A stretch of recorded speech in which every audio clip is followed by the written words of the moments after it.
Con allenamenti più intensi ed un volto nuovo in campo, il Mantova ha immediatamente dato punti.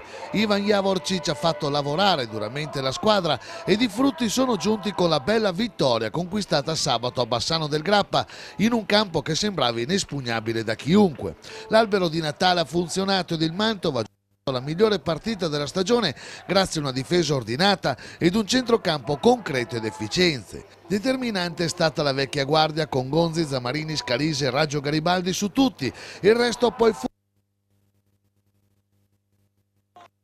la più bella gara della stagione. La cronaca: a Bassano ci sono circa 1000 spettatori con circa un centinaio di tifosi mantovani.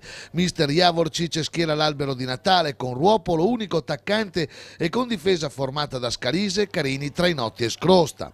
Parte bene il Mantova con una conclusione di Caridi fuori misura, risponde Pietri Biasi ma non c'entra la porta, si ripete qualche minuto dopo Iocolano ma Bonato risponde. Il tempo si chiude con un'occasione ghiotta per Raggio Garibaldi leggermente in ritardo su un cross dalla destra e successivamente con Gonzi con una conclusione alta di poco. Niente da fare per il Tano, costretto al cambio, al suo posto entra Zammarini. Il Bassano parte bene con un tiro di Candido ben parato da Bonato e dal 12° è Gonzi a fallire clamorosamente la rete del vantaggio. Dopo la risposta ancora di Candido ci pensa Gonzi a realizzare lo 0-1 dopo un assist perfetto di Zammarini. Il gol è una mazzata per il Bassano che non riuscirà più a trovare gli spazi con un Mantova ben chiuso con il suo 5-4-1.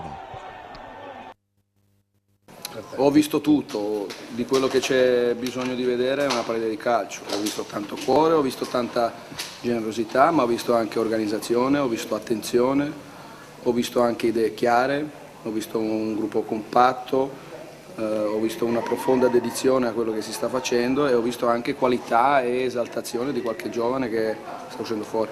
Io penso che ha migliorato tantissimo la fase difensiva rispetto all'ultima gara, ma ha creato anche tanto meno rispetto all'ultima gara. Ha avuto due occasioni nitide, una sono stati capaci di sfruttarla, però l'attenzione che hanno avuto in fase difensiva, lavorando sempre